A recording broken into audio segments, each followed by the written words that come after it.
네, 시선 집중의 대미를 장식하는 비컨 뉴스 시간입니다. 자, 오늘은 헬마우스 임경빈 작가와 함께합니다. 어서 오세요. 안녕하세요. 오늘 어떤 이야기 준비해 오셨습니까?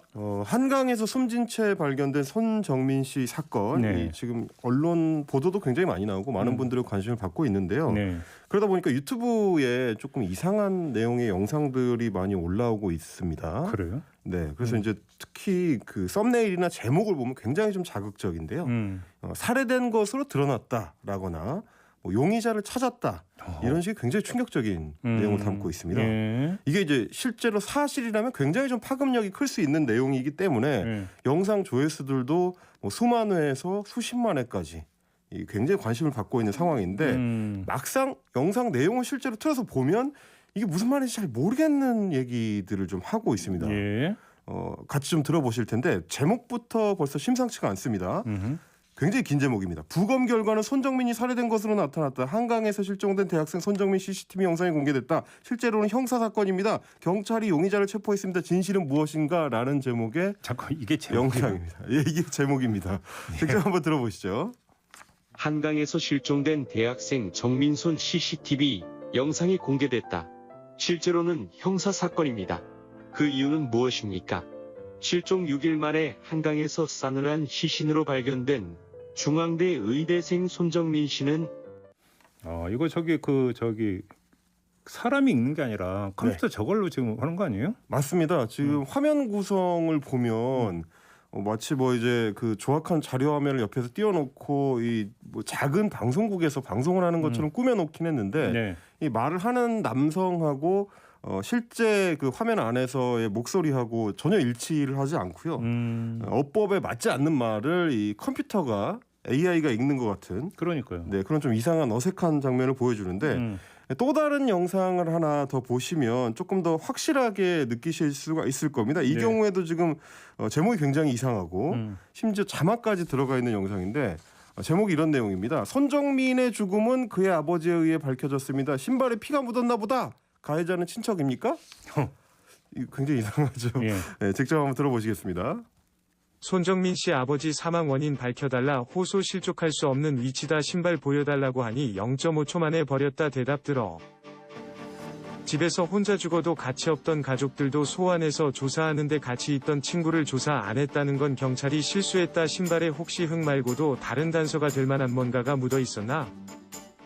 지금 보시는 것처럼 띄어읽기가 전혀 안 되는. 예, 띄어읽기가 안 되다 보니까 네. 한국 사람이라면 절대 저렇게 읽지 않을 것 같은 말을 하고 있는 거죠. 예. 이제 보시면 앞쪽은 아마도 손정민 씨 아버지와 관련된 부분을 기사에 이제 헤드라인에서 긁어온 것 같고요. 뒤쪽은 그 기사에 달려있는 좀 자극적인 댓글들을 몇 개 긁어 붙인 것 같습니다. 예. 그러니까 이제 이것만 봐도 기계에 입력을 해가지고 그냥 읽는 것만 시킨 거에 가깝다라는 거를 좀 아실 수가 있을 겁니다. 그래요? 그러면 한국어를 잘 모르는 사람이 만든 영상이다. 이렇게 봐야 되는 겁니까? 그렇습니다.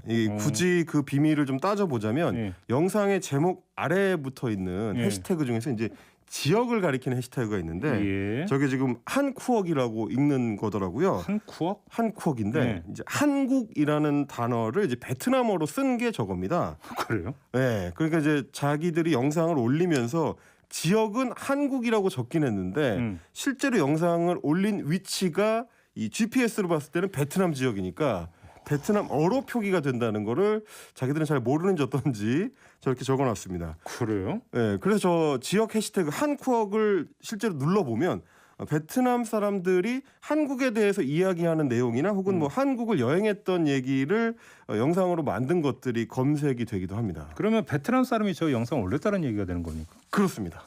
그래요? 실제로 저게 이제 그 유튜브 알고리즘을 활용해 가지고 조회수 장사를 하는 베트남의 이제 가상 계정들이 가끔 목격이 되는데 그냥 국제적 손님 끌기입니까 그러면? 바로 그렇습니다. 이제 사건의 내용이나 의미를 전혀 몰라도 예. 그냥 해당 시점에 한국에서 어떤 이슈가 관심을 끌고 있나, 어떤 기사가 많이 읽히나 이런 거를 찾아가지고 예. 기사와 댓글들을 조합해서 자극적인 썸네일로 만들어가지고 이제 광고비만 챙겨가는 그런 구조의 장사인데 그렇지 않아도 지난해에 이제 베트남발의 이상한 계정들이 많이 나와서 국민일보에서 한번 추적을 해봤더니 그 당시에는 가장 핫했던 이슈가 일명 추윤 갈등 시절입니다. 그래서 이제 추미애 전 장관하고 이제 윤석열 전 총장을 섞어가지고 마구 조합한 그 영상들이 굉장히 조회수 장사를 짭짤하게 했더라 이런 이게 얘기였습니다. 장사가 됐다고요? 굉장히 잘 됐다고 합니다. 그래요? 이게 이제 왜 그러냐면 상당수의 유튜브 시청자들이 실제 영상의 내용보다는 그 자극적인 제목이나 이런 것들에 반응을 한다는 점을 보여주는 건데 제가 조금 전에 그 보여드렸던 베트남 쪽에서 이제 올라온 손정민 씨 관련된 이상한 영상들도 보니까 댓글을 보면 내용은 아무것도 없는 영상인데도 불구하고 굉장히 크게 공감하는 댓글들이 달립니다. 그래요? 네, 그 뭐 지금 이제 댓글을 좀 캡처해가지고 준비를 해봤는데 뭐 손 씨가 누군가한테 살해된 걸로 이미 댓글에서는 믿고 있거나 친구 A 씨를 범인으로 확신하고 있는 댓글들이 막 서로 공감을 하면서 알겠습니다. 왔다 갔다 하는 그런 내용이었습니다. 참, 그러니까 이제 예. 그만큼 확증 편향을 갖고 있는 사람들한테는 유튜브가 굉장히 위협적인 매체일 수 있다는 걸 보여주는 거죠. 알겠습니다. 참 부작용 여러 가지 국제화되고 있군요. 자, 이렇게 마무리하죠. 헬마우스였습니다. 고맙습니다. 감사합니다.